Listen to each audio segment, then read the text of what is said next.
Angel, we are now live, streaming on YouTube, Facebook, and our Facebook group. We're going to be obviously putting this onto our podcast startup chats. Absolutely. Thank you so much for joining me. I'm stoked that you're here. I think I've up a little bit early. I think you were just saying before we went live, I made you put you through hell. So I do apologize. No, that's okay. That's okay. You know, I'm so connected all the time, but it's true that, you know, you try to plan ahead a little bit what's going to happen in the day, but if it doesn't happen, it's okay. And you will know how throughout the conversation today. Or you will know why. Well, let's kick this off because, you know, I'm so excited to talk about this whole topic of, you know, startups and that journey and that challenge that we all face. And I think wherever we can sort of get those pearls of wisdom or advice or help or a little bit of inspiration is always going to be a good thing and always help. So, but before we maybe sort of dive into what we're going to focus on, which is that whole, you know, pivoting in times of crisis, I think that's a really interesting sort of topic actually, because I've certainly done that in various sort of degrees, and you know, we can chat about that. So yeah, it'd be interesting seeing your perspective. But before we do, would you mind sort of introducing yourself to the audience, and just giving a bit of a background about, you know, who you are and what you do? Absolutely. So my name is Angel Ribo, and I'm in Dallas, Texas, although I was born close to Barcelona in Spain. Basically one of my favorite cities, by the way. Oh, look Barcelona. at that. Love it. Okay, I thought that you were going to say Dallas, Texas. I've never been. I'd love to go. I'd love to come you to visit. Come. There's lots of great things here happening. So, but anyway, you know, obviously I love Barcelona too. Basically both corporate CEOs and established entrepreneurs, they hire me to bridge the gap globally for expansion and exposure. The reason why I helped, you know, I use internationalization strategies to accelerate the growth of their companies is because throughout my life, for the last 25 years, I have held more than 1,500 CEOs in 33 different countries. And I was able to do that because actually, let me tell you a secret now that you are actually in the UK. One of the reasons why I'm able to do this is because mom and dad, they put me through an English academy when I was in school, when I was in elementary school. And outside school, I was learning English. And I remember that the summer of 1982, I spent a whole summer in Scarborough, North Yorkshire in the UK, learning English. And I decided I'm not going to speak a word of Spanish for a whole month. And I requested that company to put me actually, obviously, with an English family, but I don't want to have contact with any Spaniard throughout the entire month. So I had actually a Swedish student doing the same thing, learning English in the UK as the same as me. And I only had contact with Swedish people and people from other places, but not with the Spaniards. And that's why I was able to speak English. And then, you know, I started my international career and everything. Something which is also really important is that, you know, as I lived in Latin America for 10 years, my heart and soul is with the kids in need in Latin America. And I started my nonprofit. It's called Wisdom for Kids. I did that 3 years ago. I'm the co-founder and president of Wisdom for Kids. And we help underprivileged kids in Latin America become entrepreneurs using the local resources. That's in a nutshell, you know, who I am and what I do in my life, Ben. No, that sounds amazing. You sound like you've been doing a lot and have a lot on your plate right now. So absolutely, it's always fascinating. And to be honest with you, I'd love to sort of dive more into all of those little, you know, all those elements and those niches to understand more about them. That'd be amazing. But maybe that's for another day. Absolutely. We can be, I mean, obviously, thank you very much for having me, Ben, here. And thank you, everybody listening to us today. I can be with you guys anytime. You just tell me 5 minutes before, and I'll promise to be there. Okay, Ben? Pinky promise. And that never happened, of course. Pinky promise. Pinky. My son does that to me. He makes me do pinky promises. You see? Of course, I told you just 5 minutes, as opposed to the 1 minute today. It's 5 minutes. I mean, this is like 5 times more time ahead. It's wonderful. You'll have to return the favor for me. You'll have to do the same for me one day. No. Of course, obviously, I'm giving Ben a hard time just because he's this kind of guy that he takes you know, jokes and being hard on him as lightly as I do. So it's a pleasure to be with someone in life that doesn't take everything judgmentally, which we unfortunately tend to do. And you know, that's actually one of the challenges of the startup entrepreneurs as well. Yeah, it's very true, isn't it? You've got to be so adaptable and level-headed, quite cool and calm under pressure, and not getting too hyped or too upset either way, because it's a journey. It's not a sprint, isn't it? So you've got to keep an eye on that bigger picture. So Absolutely. And keep moving forward. That's the key. Keep moving forward. So let's dive into the whole sort of topic of pivoting. As we know, sometimes, a startup and an established business has to pivot. I mean, we've seen a lot of established businesses have to pivot in this time of, the COVID-19 and all the rest of it, particularly when, a business stream suddenly was closed off. A lot of brands had to sort of pivot towards more direct consumer sales rather than B2B sales. But certainly within that pre-launch phase and starting a startup, that can happen too. I know it's actually happened to us recently with one of our product launches. And without going into that, but I think it's a challenge that we face at various levels. And I guess thinking within that pre-launch phase, one of my thinkings is it sometimes best to pivot before you launch, if it's abundantly clear that you should, or sometimes is it better just to launch, test the market, and then pivot? That's a great question. And actually, you probably remember that probably it was like already 10 years ago that this guy invented this business canvas that you actually, it was a collaborative work developed here in the north of the country, in the US, by someone in the MIT, I think it was. The reason why I'm mentioning this is because we tend to forget that the buck, right, the dollar, the money starts with sales. And we are so hard on ourselves, going back to what I was saying about being judgmental, we are so hard on ourselves that we try to do everything else look perfect before we even talk to potential clients. Obviously, everybody in the startup world talks about the minimum viable product or minimum viable service, all these kind of things. But in reality, the only thing, let's say you and I will have an idea today, and it's an amazing idea, which could be actually easy for us to have a great idea today, and we say we're going to launch it. You know what we need to launch it? Okay, we commit that between now and 24 hours, you talk to 5 potential clients in the UK, you talk to 5 potential clients in Texas. We have 10, let's say only 50% of them show up. We already have market feedback.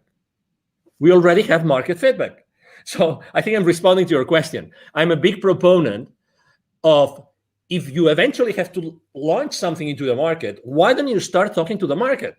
And it doesn't have to be perfect. You have friends, you have former colleagues, you have relatives, you have neighbors, you name it. You go to a store, you go to a coffee shop, you talk to the guy which is serving you, the bartender. You can even ask that person for their feedback about what you want to launch. So to your question, my main business mantra is take imperfect action now. That's me. That's my clients. Take imperfect action now. So definitely, I would reach out to the market first, and then I would start strategizing about what's the best way I can launch or pre-launch my product or my service or my company or my venture. But definitely, I mean, I have seen so many people wasting so many hours, so many days, so many months perfecting something before even talking to someone in the market to see if that would fly or not. So that's definitely my response to that. No, it's very true. I think within a good pre-launch phase, speaking to the audience is absolutely critical, because like you said, too much time can be wasted on tech development, and your whole bubble of one, an opinion of one is always dangerous, as they say. So I think there's no doubt. But it's interesting, as talking about the pivoting challenges. We faced a technical challenge, for example, and I was thinking about, I wonder if you could sort of categorize those problems, whether they're it's the challenge of or the wanting to pivot because of technical challenges, and you realize that initial angle is closed off to you. For example, you need to feed in, you need something with you're relying on a third party, and then suddenly they cut off their service, and your whole product roadmap was and the USP was around this collaboration. So you're relying on a third party, and then suddenly they pull the rug from under your wheels. when that happens, clearly you need to pivot because you can't really launch to market without it. But I think one of the mistakes, and that's something that's we've recently found. So we're having to do a slight pivots in terms of our launch, one of our products that we're releasing, in terms of just realigning some of those core elements. Interestingly, we had and it's still ongoing, is another product launch which started way back when, and that was my thing. And I think I made those exact same mistakes that you talk about, and you shouldn't make, which is, it's got to be perfect. It's got to be perfect. Just one more thing. Can we just do this feature? And then suddenly it becomes like a monster. And I think that has been a huge frustration for me, certainly, is not getting something out of the door. So it's interesting, isn't it? The pivoting can come for different reasons. But you see what? I mean, this is how I typically don't curse on podcast interviews, but I don't know if I'm allowed to do it today. But we get so sidetracked by perfection, and you just described the perfection sidetrack. That you wanted to do this additional feature, this additional thing that would make this offer like magnificent, like extraordinary, it's spectacular, right? But suddenly you get so into the trenches of that thing, But in reality, guess what? And I've seen that last year. I saw that with many technologies and many providers saying, we're not sure if we're going to be around for a long time. But guess what? The difference between the technologies that I kept on working with or the others that don't, because maybe they were scaling down, downsizing, whatever, is the attitude of the customer service people, the support people. So even if their product wasn't perfect, I stuck with them because their customer service, the attitude of the support team was flawless. They were really genuine human beings that were there to serve me. When someone is really acting from within, being really present and saying, hey, this is what we have. This is what we got. We know that you are going through challenges. We are also going through challenges. I'm going to spend probably, it's going to take for me 3-4 times longer to respond to your ticket, but I'm still going to be here, and I apologize ahead of time. So setting up expectations, Ben, is so important. It's so important. I'd rather work with someone who has a not so, let's say, mature technology, or not such a comprehensive technology or service, but their relationship with me is so human, is so empathetic, because I really value that, and I'm going to connect with that person much more in depth. It's so interesting, isn't it? Because ultimately we start talking about the whole branding element of a business, of a startup, of an entity. What are the core values of that business? How does it want to interact and engage with its customers and clients on board?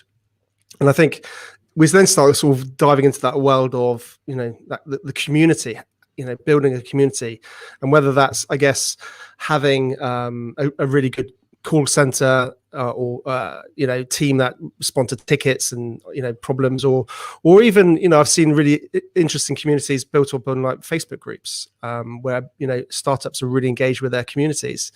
And I think having that authenticity and that dialogue, that's the key, isn't it? Like you touched on, it's that dialogue to say, hey, Angel, we're working on it. This is our tech roadmap. This is what we're working on. We're struggling. We're trying to get things off the ground. We're bootstrapping it, or whatever it is. And then you can feel, more of a passion towards that brand and company, and see the face behind it. Yeah. And on its own, actually, if we think about it, that's such a strong, powerful part of planning in any pre-launch phase, but also post-launch, because obviously that's when you've got to deliver effectively.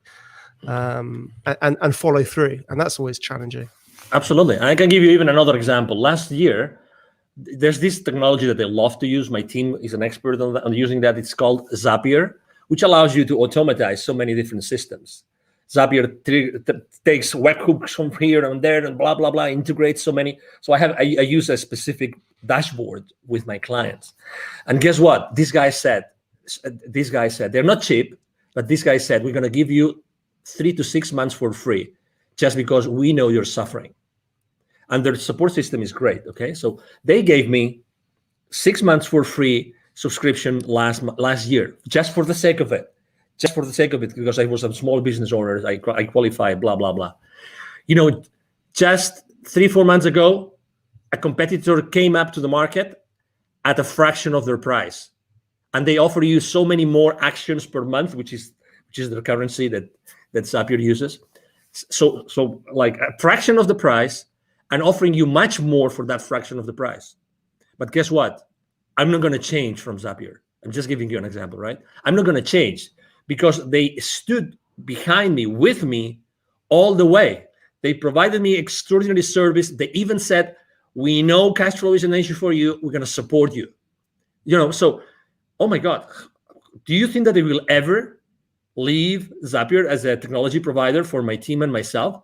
Of course not. The branding, they have, my concept about these guys, what they're going to do for me whenever my business grows more and more and more, and I need them more and more and more, they will be there for me all the way. It's amazing. Exactly. It's about the brand. It's amazing. Do you agree? 100%. And it's interesting, isn't it? Because I guess if you've got that strong narrative, that strong brand, that's good, that story that people buy into, if you do have to pivot, then it's much easier to bring them with you, because I guess you can again have that honesty and say, hey, listen, we're having to realign our business model. We're having to do this. Come with us. And when that pivoting moment does come, I'm guessing that's a lot easier. Yeah, it is because again, you trust them. You have already developed that relationship. It's all about expectations, Ben. I mean, really setting up the right expectations is so important at all levels. We tend to, there's a concept I use both when I coach personally the CEOs and when I work with in business, when I'm doing business consulting, which is a secret contract. And think about it. This concept of secret contract is just brilliant. With every single person that you have a relationship with, Ben, and everybody listening to us, with every person that you have a relationship, there's a lot of things that you've never shared with that person, but you expect from them. You've never spoken about those things, but you expect from these people a certain things. And the other way around. You've never talked about that with them, or they never talked about that with you, but they expect things from you. And that even happens with your business, with your family, with your partner, with your life partner, with your kids, with your father, mother, with your siblings. There's always those things that you expect from them, but you've probably never asked them or talked with them about them. That's why setting expectations is so important in the journey of an entrepreneur, of a startup CEO. Setting the right expectations with everybody, with all your stakeholders, is so important. And just with that, you are building, just with that very simple thing of setting the right expectations, you're starting to build a very strong brand. You will never be in denial. You will never sweep things under the rug, ever. You will always be there because you are very clear on the expectations. That's so important. And it's so easy to do. But in reality, we don't do it. No, it's interesting, and I think you hit the nail on the head, because it also is very similar to just old ways of doing business well. We're talking about digital businesses, online businesses, and all the rest, but it's about doing business well, and it's always been the case. Whenever you're dealing with a client, setting expectations, whether it's timeframes or what you can achieve by when, and being realistic with that rather than over promising. If you can set a realistic expectations and actually over deliver and things like that, it's just simple things, isn't it? But I think what we need to what we need to start thinking about, I guess, as startup founders and all the rest of it, is how we set those expectations in a digital format to the masses, if that makes sense. How do we communicate that? And that might be simple as just, I guess, creating a Facebook group about your business and start talking about it, and then setting those expectations. It's interesting, actually. I've started to sort of observe the technology side of. By the way, I don't want this to get into some crypto sort of video here, because there's plenty of those out there. But it's interesting the technologies behind it, and some of those guys who are leading those technologies. and the way that they build community, and the way that they engage and constantly keep their audience who are interested updated. The one that springs to mind, if I'm honest, is probably the I'm gonna forget his name. The Cardano founder, Charles Hodgkinson, something like that. I can't remember off the top of my head. And he's constantly sort of talking about Cardano and what they're doing and all the rest of it. And that's when you just think about it for, I guess, your own business or your own startup it's interesting lessons that you can possibly take for yourself post-launch, but equally, I think pre-launch, and start getting a bit of hype behind it before you even go live potentially. When should a business, I guess, not pivot? That's an interesting question. Can businesses pivot too soon? I think that the market speaks. I think that the most important thing is to see if the market is actually moving, is shifting, if the market is asking for different things or not, if the market is still willing to pay for the same products and services or not. That's the question. It's not about us. It's about the market. It's about, is there a new market being created? Is there a new community being created they're going to want specific things? So that's the question. I think that you have to really put the thermometer in the market. You have to have those conversations, those imperfect conversations with your potential clients, and see, hey, will you keep on paying for this? Do you still feel the value? Do you still feel the value in these kind of products? Or right now, what's happening now, what do you think is going to help you go to the next level? How many times, honestly, think about this, Ben. How many times before you sell to a client, you actually tell them this: I know I'm going to be part of your problem when you place the PO with me, because you're going to put X amount of money on my pocket and you will have nothing in return. My commitment to you is that I will make as much as I can to return on your investment. But how many times you have told that your clients, I care so much, I know that I'm going to be your problem right now when you place the purchase order, right? And I also care, I really care about how you are going to recover that investment. These conversations are very uncommon and kind of conventional, because they are uncomfortable, because we think, oh, maybe someone doesn't place the PO, right? It's very similar to, as entrepreneurs, when we start niching, and we start thinking of what's the right way to position, what's the fame, what's that sentence, that pitch sentence, that statement that we use when we're trying to craft it, that we're always between this 30,000 level feed, copywriting, or onto the ground level copywriting, right? We're always trying to bring as many people as possible to our world so they can buy, or we niche down so much so that we really speak clearly to someone who are really the people that we want to serve, right? We also move in that space. You see, it's the exact same thing. Obviously, I think we have to be extremely precise, because we really want to serve someone, and we want to serve this someone really, really well, right? So to your question, again, definitely there's a moment where you have to decide if it's the right moment to pivot, or if to pivot or not. But again, it's all about who you are serving. Let me tell you an example. What could you say has happened last year with 7.5 billion people? If there is one factor that had all 7.5 billion at some point, it's fear. Okay. I'm not talking about politics. Okay. I'm just saying what it is. There's never been more fear in the planet like last year. Okay. And maybe it continues this year for whatever reason. Okay. I have been building bridges. You are a public figure. I'm a public figure. We're here to build bridges. We're not here to fracture the society. We're here to actually help everybody come together, get together, and make this world a better place. That's why you're doing what you're doing. 100%. That's what I'm doing. Exactly. Right. So, but still, if there's fear, think how you can help everybody. If you know that everybody's going to be in fear, why don't you talk to your market and you double check that that's the reality, and double check if that fear is going to move the needle for what they need. They may need some additional personal support. They might need, support for specific areas in their business. Right?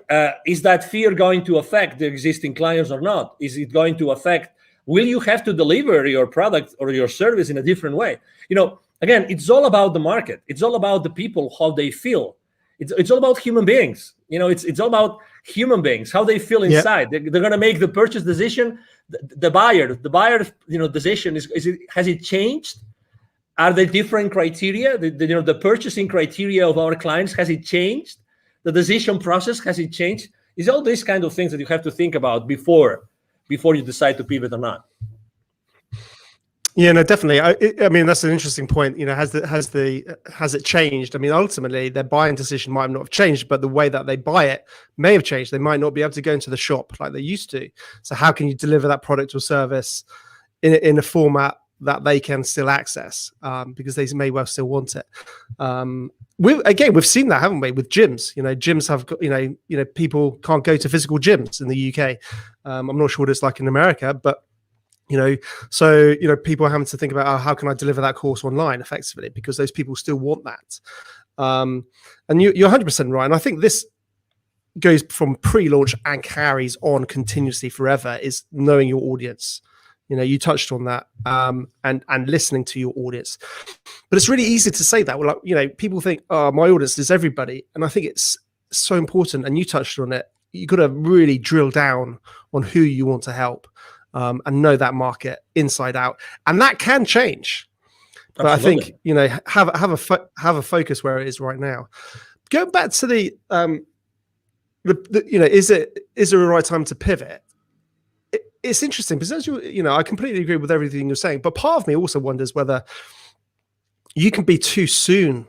You can be an innovator, and you could be creating something that the market's never seen. So people don't necessarily sometimes know that what you have is going to help them. And that's an interesting challenge. We're seeing a lot of this actually in various sort of technologies. Things are coming out all the time. But you might not get that initial traction. I agree. But it all comes down to, as you know, people buy from you what they want, but you know what they need, right? I mean, you define a transformation path, right?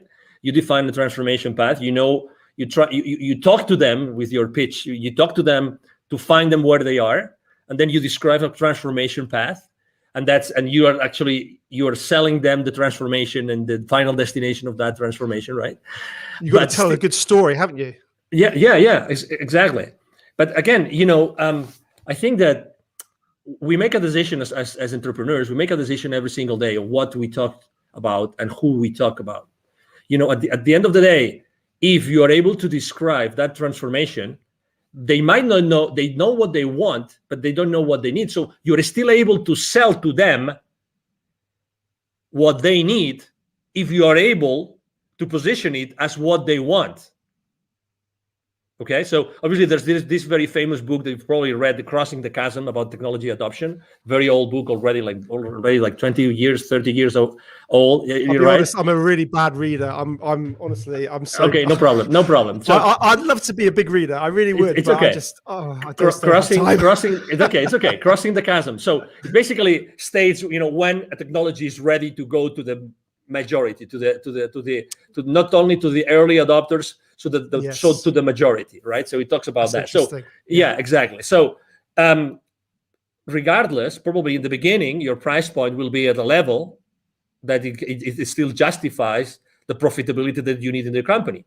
You know what I mean? But at the end of the day, it's always the same thing. Are you able to position what your clients want from your pitch so that you give them what they want? They buy what they want, but you give them what they need because you are the expert.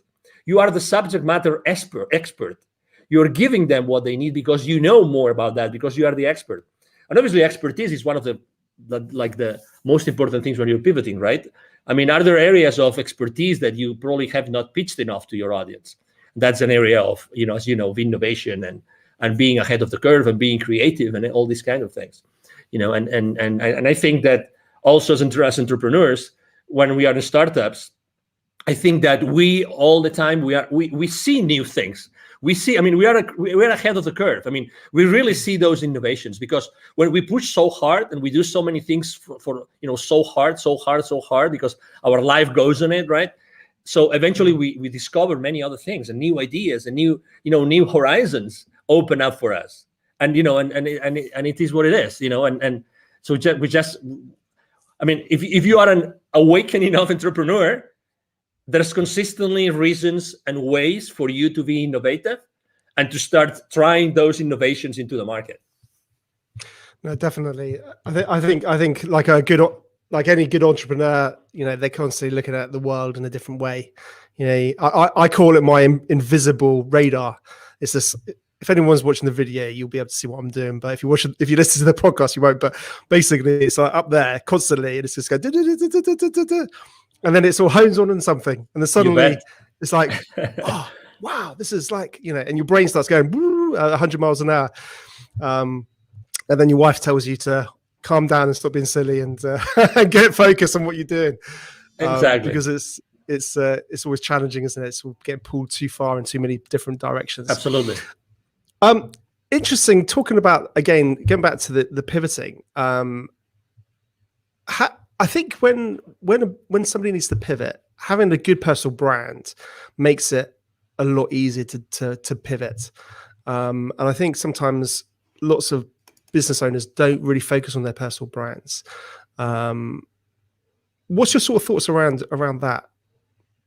Well, I think there's two. This is a two-way street, right? Because you want to have a very strong personal brand, but at the same time, you don't want to be the main constraint on your business, right? So you have to be careful, okay? Because you obviously want to have a whole, system, people that will support you in delivering all that, okay? So the personal brand is very important, but also make sure that in the delivery of your products and services, you are not a constraint. So that's the number one thing. Do I believe in like having a very strong personal brand? Absolutely. And it's much easier to build than what people think. I'm blessed enough to have been invited to your podcast, Ben, today, and I have probably 3 or 4 more today. I'm there's a lot of people reaching out to me, and I'm really extremely blessed that happens. But it's relatively easy just to give. I mean, I'm giving just some nuggets that people might like or might not, but it's being present. It's spending 30 minutes, 45 minutes, 1 hour, adding value to someone's audience, and by doing this, you are actually building my brand. I'm building my brand right now, thanks to you. I'm grateful to you and to your audience. And again, people think that branding is this big, massive monster that we've never seen their face, right? But it's so difficult, and only large corporations can actually build your brands. Not at all. Just answering an email on the chat on LinkedIn, you're building your brand. Let me give you another example. 100%. When I say happy birthday to someone on LinkedIn, I do it in a different way. I tell you, people remember me because of the way I give them the happy birthday. And it's so simple. And the same thing when they change positions in their companies. I do it in a different way. Guess what? You don't need anything. If you're starting small and then you want to scale up in the future, guess what? You can start doing this right now. Be yourself. Don't be afraid of yourself. It's very true what Tony Robbins says in his events, which is, what we are fearful of as human beings is of our potential, is of how powerful we are. It's not of our flaws. It's not that we will not be able to deliver. It's of our potential, of our power. We're really powerful. We all have this expertise inside of us that nobody else will be able to deliver just because of the experience we have had in our lives. You have had your experience, Ben. You've gone through several, successes and failures. You've learned a lot of lessons. Everybody has had their own journey, and that journey is of value to someone else. That's why everybody can really become an entrepreneur if they really want to.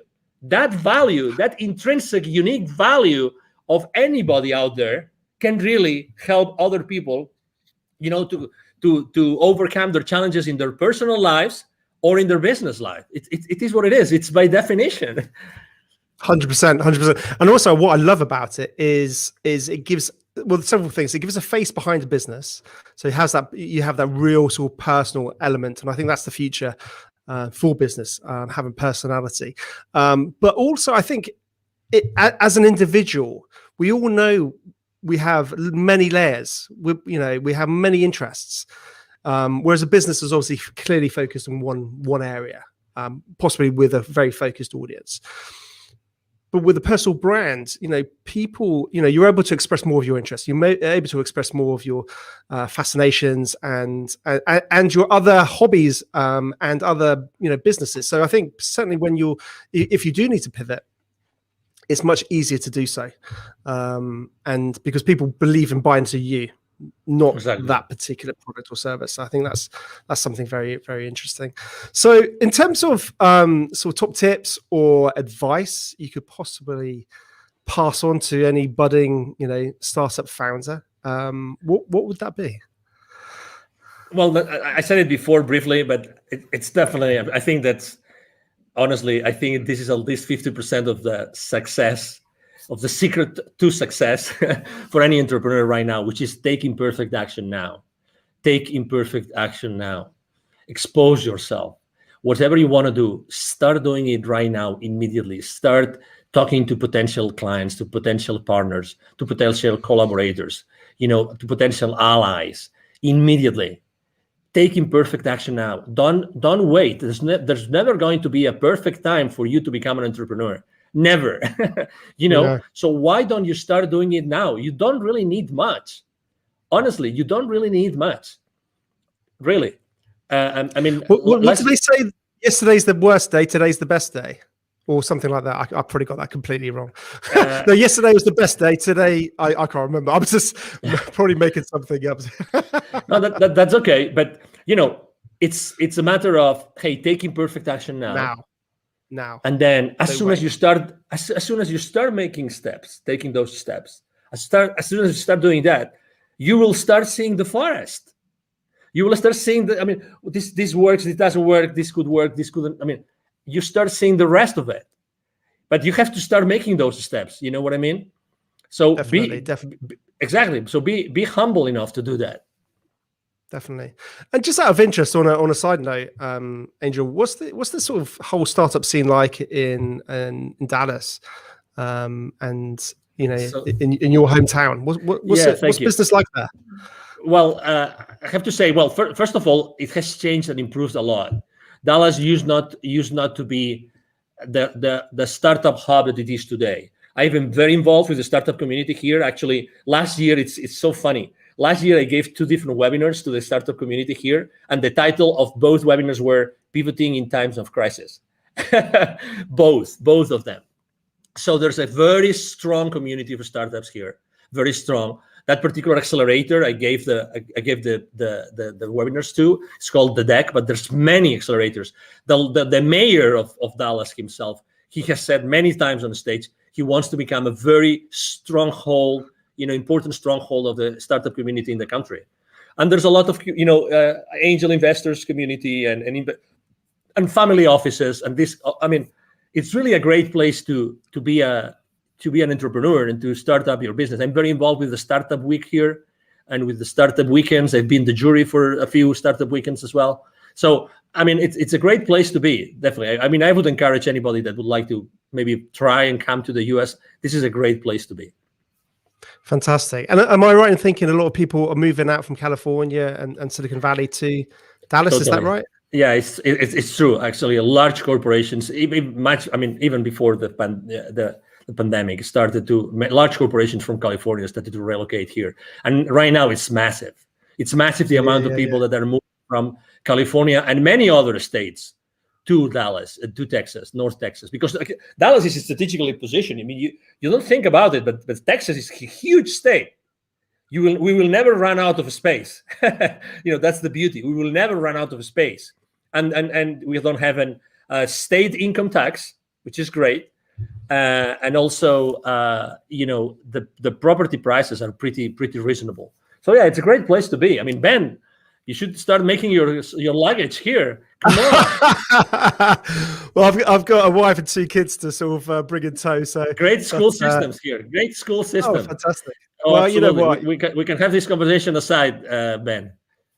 Well, it'd be great one day, definitely. I think in my dream one day, I really want to make sure I get to meet, like you in the real world, and all my guests, because I think it's it's very easy for us to just do it virtually, and that's fantastic.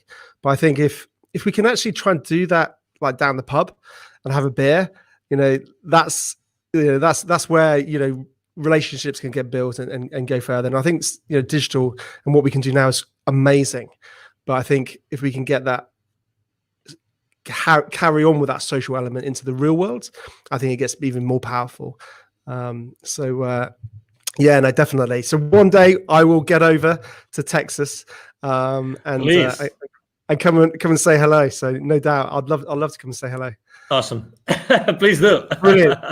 Well, Angel, listen, thank you so much for joining me. It's been a real pleasure. Fascinating to chat about pivoting and some of the challenges and all the rest of it. And you take care and have a great day. And you too. Thank you very much. And if I may, just to tell people how they can find me. Absolutely. Okay, so again, my name is Angel Ribo. Last name is R-I-B as in boy O, R-I-B as in boy O, B as in boy O. The easiest way to reach out to me is to send me an email to angel as in heaven, angel@angelribo.com. Okay. Thank you very much. Really, Ben, it's been a pleasure to be here. And thank you everybody that has been listening and watching to us today. 100%. I'll put all your links in all the show notes and all the rest. How kind of you. Thank you.